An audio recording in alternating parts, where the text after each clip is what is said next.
देखते हैं? उन नेताओं को जूते लेके मारना चाहिए जो ये कहते हैं कि बहुजन समाज ने जातिवाद को बढ़ा, जूते लेके मारना चाहिए। ये आप ओबीसी वालों से पूछो कि वो क्यों करते हैं, वोट क्यों करते हैं बीजेपी को, उस बीजेपी को जिस बीजेपी ने उनका सारा हक लूट लिया। बिल्कुल अमृतकाल चल रहा है, लोगों की गर्दन कट रही है, मोदी जी चू भी नहीं बोलते। जो बाबा साहब डॉक्टर अंबेडकर ने रास्ता दिखाया है, उस रास्ते पर चलकर शिक्षित हों और अपने आप को संगठित करें और फिर अपने लिए संघर्ष करें। और इस मनुवाद को जब तक आप हिंदू बने रहेंगे तब तक आप ऐसे ही पिटते रहेंगे। जिस दिन आप इस हिंदू धर्म को छोड़कर बाबा साहब के बताए रास्ते पर चलकर बौद्ध धर्म ग्रहण कर लेंगे, मैं समझता हूं उस दिन कुछ अच्छा हो जाए। सर, क्या आपस में ही आप ये नहीं समझते कि जो बहुजन समाज है वो आपस में ही बटा हुआ है? इसमें सोचने की क्या बात है, तो सामने है।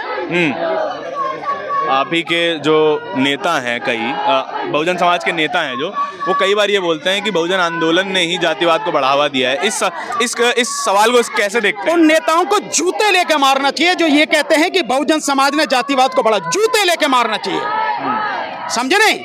वो लोग जो हैं देश समाज के प्रति जो जिम्मेदारी है वो तो निभाते ही नहीं है और समाज को आरोप करते हैं।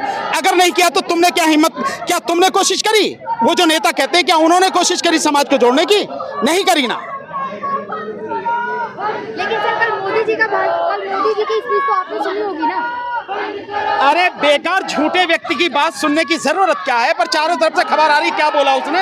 अच्छा, महिलाओं के लिए तो भावुक हो गए फिर एक। हाँ, बहुत बढ़िया, महिलाओं के लिए। अब तुम खुश हो, महिला हो ना तुम, मोदी जी भावुक हो गए, खुश हो तुम, बेटी बचाओ बेटी पढ़ाओ, सब कुछ सही हो गया। तो बात तो करते हैं लगातार। हाँ बिल्कुल बात करते हैं और इन कोई बातों में ही आप खुश होते रहिए, आपको मिलेगा कुछ नहीं।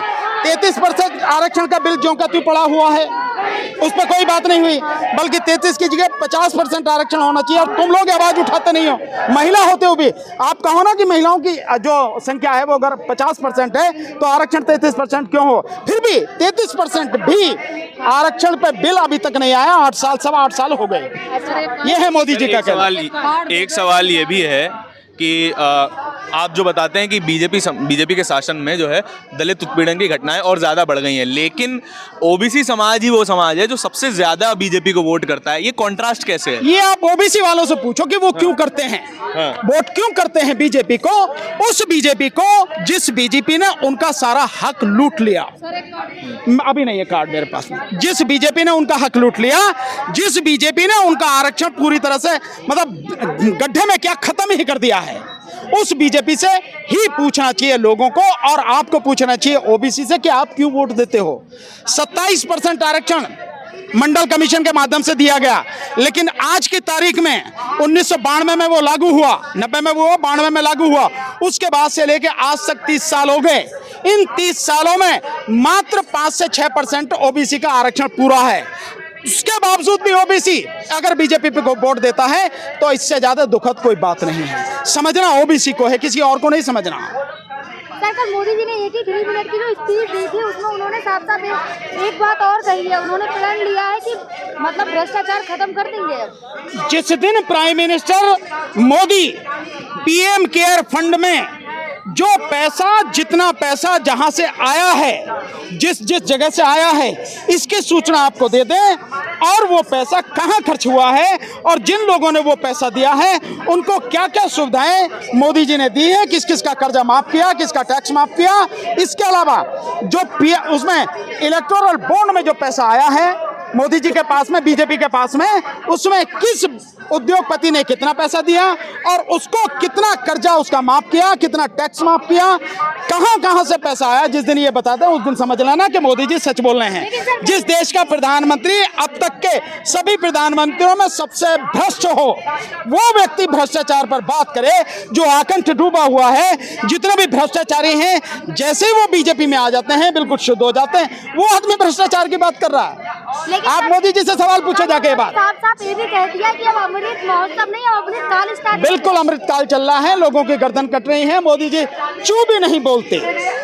कल अर्जुन मेघवाल जो लड़का है 8 साल का बच्चा, जिस तरह से उसकी निर्मम हत्या की गई है जातिवादी मानसिकता, वर्ण व्यवस्था वाली मानसिकता के आधार पर, मनुवादी व्यक्ति ने केवल पानी का घड़ा छूने पर उस पर एक शब्द भी बोला नहीं, संवेदना व्यक्त की नहीं। यह है प्रधानमंत्री का हाल। किस प्रधानमंत्री की बात करो जो झूठ के अलावा कुछ बोलता ही नहीं? क्या कांग्रेस आपको ऑप्शन दिखाई देती है? नहीं, कांग्रेस कोई ऑप्शन नहीं है। नया ही ऑप्शन आएगा। कांग्रेस को कहां से आएगा नया ऑप्शन? यहीं से आएगा, आपके और हमारे बीच में से आएगा। और कहां से आएगा? आसमान से थोड़ी टपकेगा भाई। यहाँ पर हम सारे के सारे लोग हैं, इन्हीं में से निकलेगा। कोई भी होगा, चाहे मैं हूं, चाहे आप हो, या कोई भी हो, इन्हीं में से निकलेगा। यहीं से आएगा, धरती से ही आएगा, कोई आसमान से नहीं टपकेगा। परिवारवाद की भी तो बात की। अरे परिवारवाद मोदी जी को जब पहले जो बीजेपी में परिवारवाद है उसको खत्म करके फिर परिवारवाद की बात करें। है क्यों नहीं बीजेपी में? अभी चुनाव हुए, पंचायत के चुनाव हुए मध्य प्रदेश में, जो परिवारवाद है इतने भयानक रूप से सामने आया। आपने शायद उसकी रिपोर्टिंग देखी नहीं है, करी नहीं, देखो उसे जाके जरा। सिंह के लड़का, परवेश वर्मा के लड़का क्या है? 106 एमएलए और एमपी हैं भाजपा में, जिनके परिवार के लोग या तो एमएलए एमपी हैं या मंत्री रहे हैं या रहे हैं। किसकी परिवारवाद की बात कर सर, रहे हो? जितने भी दलित समाज से आने वाले एमपी एमएलए जितने भी हैं जो रिजर्व सीट से आते हैं, वो तक इस खबर पे बात नहीं कर रहे हैं, महज एक विधायक को छोड़ के जो राजस्थान में जिन्होंने इस्तीफा दिया भाई है। उस विधायक को धन्यवाद जिन्होंने दिया है, मैं नाम नहीं जानता, उनका बहुत बहुत धन्यवाद, बहुत शुक्रिया उनका। लेकिन बाकी जितने हैं, मैं हमेशा से कहता रहा हूं, वो गुलाम हैं। जिन पार्टियों में उस पार्टी के बंधुआ मजदूर हैं, वो मुर्दे हैं। मुर्दे आपकी आवाज नहीं उठाएंगे। वो 131 एमपी और 1150 के लगभग एमएलए और एमएलसी जो हैं, वो आपकी बात नहीं उठाएंगे, बहुजन समाज की बात नहीं उठाएंगे। अगर वो उठाते तो समाज की ये दुर्दशा नहीं होती। जहाँ एक तरफ जातिवाद की बात हो रही है, लेकिन वही राष्ट्रपति जो है वो एक आदिवासी महिला को बना रहा है। क्या फर्क पड़ गया इससे? क्या फर्क पड़ गया? रिप्रेजेंटेशन अपनी राजनीति के लिए बनाया, कोई रिप्रेजेंटेशन नहीं है, सिर्फ अपनी राजनीति की संतुष्टि के लिए या अपनी राजनीति साधने के लिए और आदिवासियों का बेड़ा गर्क आदिवासी महिला के माध्यम से कराने के लिए बनाया। इकलौती बीजेपी पार्टी ऐसी है जिसने लगातार 2 बहुजन समाज के राष्ट्रपति बनाए और उन्हीं से जो है बहुजन समाज की गर्दन कटवाई। ये भी साथ में जोड़ो आप। आपको लगता है ये मुर्मू जी भी कोई काम नहीं करने लगता नहीं, मैं जानता हूं, अपनी आंखों से देखना। मैं तो कह रहा हूं आपको, अपनी आंखों से देखना। आने वाले समय में यही होगा, आदिवासियों का बेड़ा गर्क इन्हीं के माध्यम से होगा। उसके गांव में बिजली आ गई है। लेकिन सर, लोग तो ये कह रहे हैं आदिवासी महिला राष्ट्रपति बनी है तो सुधार होगा। हाँ, उसके गांव में बिजली आ गई। लोगों को जो है ना, सच्चाई अभी मालूम नहीं है। जिस दिन सच्चाई मालूम पड़ जाएगी ना, तब कहेंगे। जब लोगों को पता लगेगा 22 करोड़ से ज्यादा लोग रोजगार मांग रहे हैं, सरकार 7 लाख को दे रही है। जब लोगों को पता लगेगा कि गंगा में लाशें कैसी बह रही थी, जो यमुना की रेत, गंगा की रेत में इलाहाबाद में जो 5000 से ज्यादा जो लाशें गड़ी हुई हैं, वो लोगों ने देखी नहीं है। जिन्होंने देखी है वो नहीं कह सकते ये बात। और जिस तरह से कोरोना में 50 लाख से ज्यादा लोग मर गए, वो नहीं कह सकते ये बात, जिन्होंने देखी है।